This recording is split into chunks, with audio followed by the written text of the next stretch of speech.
What's up, you guys? I just got back from camping in the woods, and I gotta say, I seen some real freaky stuff. I mean, I could have died. Do you care? Some of you may, some of you may not.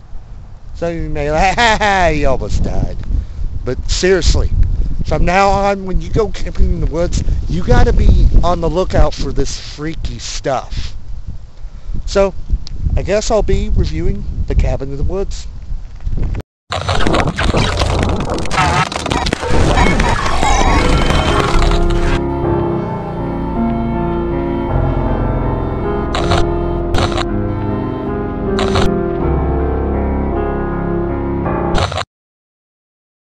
The Cabin in the Woods is about 5 college students. They go into a cabin in the woods, and in that cabin they mess with some stuff in the basement, and they awaken some redneck zombies, and it starts killing them off one by one.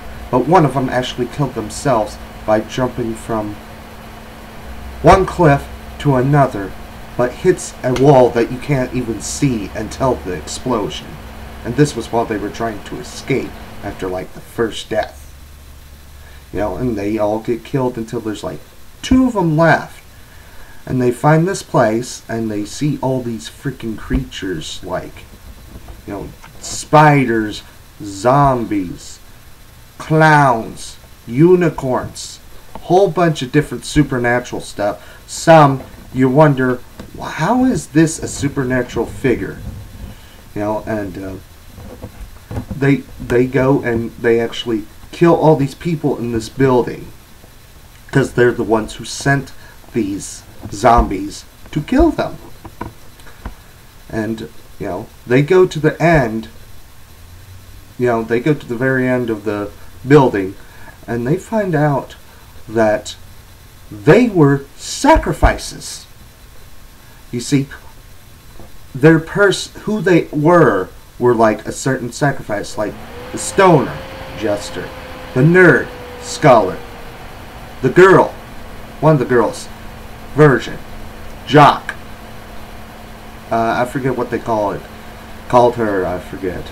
But still, and there was like 2 of them left. The virgin, which is not supposed to meant to die, and the jester. And at first the girl wants to, kill her friend, because, he could save the world. But, after some thinking, they're like, screw the world. And they just have one last joint before the end of the world. And it ends where the cabin is. A freaking ginormous hand made of, it looks like molten rock, comes. And that's the end of the movie. I gotta say, this movie, it was a very interesting take on horror films. I'm not saying it's the best one right now, but I say it's the best one in the past few years. And probably the best one this year. I'm not saying I'm going to give it a perfect score. I'm just letting you know my opinion. The couple things I think were interesting was, the deal with the guy. He jumps and freaking hits the wall. That was the only funny part in the movie. Which, it was like, haha, funny. I'm like, oh my gosh, he's stupid funny. And there's even, they kind of put a parody of Pinhead in there. You see, there was this puzzle box, but it was a circle instead of a square, and the dude had saw blades in his head instead of pins. I thought that was pretty interesting. I would say I'd have to give this movie, on a 1 to 10 scale, it would be 7.5, but out of a 5 scale, it would be 3.75. Interesting take on a horror. More people liked it than disliked it. I'm giving an honest opinion.